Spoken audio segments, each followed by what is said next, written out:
அனைவருக்கும் அன்பான வணக்கம். நீங்கள் கேட்டுக்கொண்டிருப்பது கதையலை.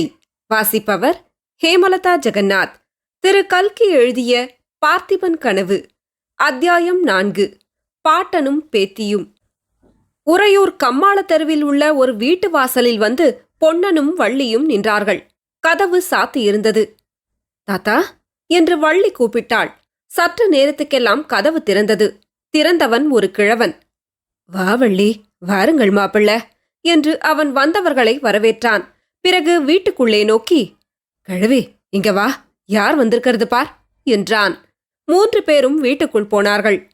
யார் வந்திருக்கிறது என்று கேட்டுக்கொண்டே அங்கு வந்த கிழவி வள்ளியையும் பொன்னனையும் பார்த்து பல்லில்லாத வாயினால் புன்னகை புரிந்து தன் மகிழ்ச்சியை தெரிவித்தாள். வள்ளியை கட்டி கொண்டு, சுகமா இருக்கியா கண்ணு, அவர் சுகமா இருக்காரா என்று கேட்டாள். பொன்னன், தாத்தா உங்கள் பேத்தியை கொண்டு வந்து ஒப்புவித்து விட்டேன், நான் கொஞ்சம் வெளியே போய்விட்டு வருகிறேன் என்றான். வந்ததும் வராததுமா எங்கே போகிறாய் என்று கிழவன் கேட்டான். மகாராஜாவை பார்க்கப் போகிறேன் என்றான் பொன்னன். மகாராஜா இப்போது அரண்மனையில் இல்லை, மலைக்கு போயிருக்கிறார், இங்கே வா காட்டுகிறேன் என்று கிழவன் அவர்களை வீட்டு முற்றத்துக்கு அழைத்து போனான். முற்றத்திலிருந்து அவன் காட்டிய திக்கை எல்லாரும் பார்த்தார்கள். உச்சப்பிள்ளையார் கோவில் தீபம் தெரிந்தது. அங்கிருந்து தீவர்த்திகளுடன் சிலர் இறங்கி வருவது தெரிந்தது. இறங்கி வந்த தீவர்த்திகள் வழியில் ஓரிடத்தில் சிறிது நின்றன. அங்கே நின்று என்ன பார்க்கிறார்கள் என்று வள்ளி கேட்டாள். மகேந்திர சக்கரவர்த்தியின் சிலை அங்கே இருக்கிறது, மகாராஜா இளவரசருக்கு அதை காட்டுகிறார் என்று தோன்றுகிறது என்றான் கிழவன். அவர்கள்தான் இறங்கி வருகிறார்களே தாத்தா, நான் அரண்மனை வாசலுக்கு போகிறேன், இன்று ராத்திரி மகாராஜாவை எப்படியும் நான் பார்த்து விட வேண்டும் என்று சொல்லிக்கொண்டே பொன்னன் வெளிக்கிளம்பினான். கிழவன் அவனோடு வாசல் வரை வந்து ரகசியம் பேசும் குரலில், பொன்னா, ஒரு முக்கியமான சமாச்சாரம் மகாராஜாவிடம் தெரிவிக்க வேணும். மாரப்ப பூபதி விஷயத்தில் கொஞ்சம் ஜாக்கிரதையா இருக்க சொல்லு, அதை அந்தரங்கமாக அவரிடம் சொல்ல வேணும் என்றான். மாரப்ப பூபதியை பற்றி என்ன என்று பொன்னன் கேட்டான். அதெல்லாம் அப்புறம் சொல்கிறேன், மகாராஜாவின் காதில் எப்படியாவது இந்த செய்தியை போட்டுவிடு என்றான் கிழவன். கிழவி விருந்தாளிகளுக்கு சமையல் செய்வதற்காக உள்ளே போனாள். பாட்டனும் பேத்தியும் முற்றத்தில் உட்கார்ந்தார்கள். திடீரென்று வள்ளி, ஐயோ தாத்தா, இதெல்லாம் என்ன என்று கேட்டாள். முற்றத்தில் ஒரு பக்கத்தில் உலைக்களம் இருந்தது. அதன் அருகில் கத்திகளும் வாள்களும் வேல்களும் அடுக்கி இருந்தன. அவைகளை பார்த்துவிட்டுதான் வள்ளி அவ்விதம் கூச்சல் போட்டாள். என்னவா, வாளும் வேலும் சூலமும் தான், நீ எங்கே பார்த்திருக்க போகிறாய்? முன் காலத்தில் இதெல்லாம் என்னத்திற்கு தாத்தா? என்னத்திற்காகவா? கோவிலில் வைத்து தூபதீபம் காட்டி கன்னத்தில் போட்டுக்கொள்வதற்காகத்தான். கேள்வியை பார் கேள்வியே, தேங்காய் குலை சாய்ப்பது போல் எதிரிகளின் தலைகளை வெட்டி சாய்ப்பதற்கு வாள், பகைவர்களின் வயிற்றை கிழித்து குடலை எடுத்து மாலையாய் கொள்வதற்கு வேல். தெரிந்ததா? ஐயோ, பயமாயிருக்கிறதே என்று வள்ளி கூவினாள். இன்னும் கொஞ்ச நாள் போனால் இந்த நாட்டு ஆண் பிள்ளைகள் கூட உன்னை போலத்தான் ஆகிவிடுவார்கள். வாளையும் வேலையும் கொண்டு என்ன செய்கிறது என்று கேட்க ஆரம்பித்து விடுவார்கள்.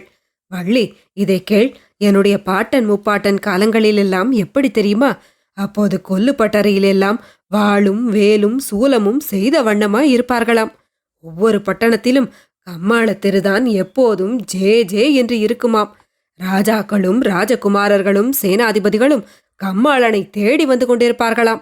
என் அப்பன் காலத்திலேயே இதெல்லாம் போய்விட்டது. வாழை கொலை அறிவாள்களும் வண்டிக்கு கடையாணிகளும் வண்டி மாட்டுக்கு தார்குச்சிகளும் செய்து கம்மாளன் வயிறு வளர்க்கும்படி ஆகிவிட்டது.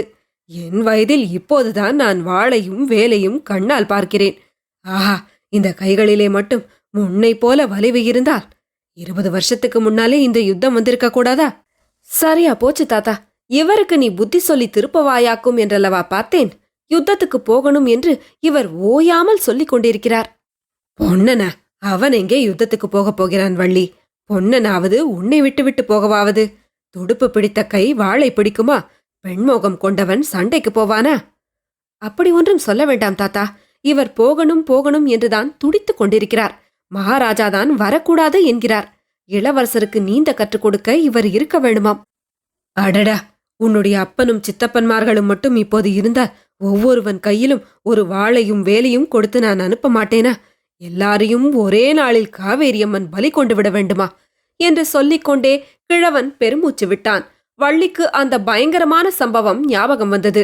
4 வருஷத்துக்கு முன்பு கிழவனும் கிழவியையும் தவிர குடும்பத்தார் அனைவரும் ஆற்றுக்கு அக்கறையில் நடந்த ஒரு கல்யாணத்துக்கு படகில் ஏறி போய்க் கொண்டிருந்தார்கள். நடு ஆற்றில் திடீரென்று ஒரு சூறாவளி காற்று அடித்தது. படகு கவிழ்ந்து விட்டது. அச்சமயம் கரையில் இருந்த பொன்னன் உடனே நதியில் குதித்து நீந்தி போய் தண்ணீரில் விழுந்தவர்களை காப்பாற்ற முயன்றான். தெய்வ யத்தனத்தினால் வள்ளியை மட்டும்தான் அவனால் காப்பாற்ற முடிந்தது. மற்றவர்கள் எல்லாரும் நதிக்கு பலியானார்கள். கிழவன் மேலும் சொன்னான், என் குலத்தை விளங்க வைக்க நீ ஒருத்திதான் இருக்கிறாய். உன் வயிற்றில் ஒரு குழந்தை பிறந்துவிட்டால் பொன்னனை நானே கழுத்தை பிடித்து தள்ளுவேன், யுத்தத்துக்கு போ என்று. யுத்தம் என்னத்திற்காக நடக்கிறது தாத்தா? அதுதான் புரியவில்லை என்றாள் வள்ளி. யுத்தம் என்னத்திற்காகவா? மானம் ஒன்று இருக்கிறதே, அதுக்காகத்தான். எருது கொடிக்கு புலிக்கொடி தாழ்ந்து போகலாமா? தொண்டை நாட்டுக்கு சோழ நாடு பணிந்து போகிறதா? இந்த அவமானத்தை போக்குவதற்காகத்தான். எருது கொடி யாருடையது? இது தெரியாதா உனக்கு? எருது கொடி காஞ்சி பல்லவராஜாவினுடையது. சிங்கக்கொடி என்று சொல்லு. இல்லை, எருது கொடிதான். நான் இன்றைக்கு பார்த்தேன் தாத்தா, தூதர்களின் கொடியில் சிங்கம்தான் போட்டிருந்தது. ஆமாம், எருது கொடியை சிங்கக்கொடியாக மாற்றிவிட்டார்கள். ஆனால் எருது பன்றியை ஜெயித்து விட்டதால் சிங்கமாகி விடுமா என்றான் கிழவன்.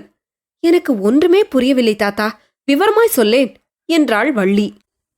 சரி, அடியிலிருந்து சொல்கிறேன் கேள் என்று கிழவன் கதையை ஆரம்பித்தான். நீ பிறந்த வருஷத்தில் இது நடந்தது. அப்போது காஞ்சியில் மகேந்திர சக்கரவர்த்தி ஆண்டு கொண்டிருந்தார். அவருடைய வீர பராக்கிரமங்களை பற்றி நாடெங்கும் பிரமாதமாய் பேசிக் கொண்டிருந்த காலம். இந்த உறையூருக்கும் அவர் ஒரு முறை வந்திருந்தார். அவர் விஜயத்தின் ஞாபகார்த்தமாகத்தான் நமது மலையிலே கூட அவருடைய சிலையை அமைத்திருக்கிறது. இப்படி இருக்கும் சமயத்தில் வடக்கே இருந்து வாதாபியின் அரசன் புலிகேசி என்பவன் பெரிய படை திரட்டிக் கொண்டு தென்னாட்டின் மேல் படையெடுத்து வந்தான்.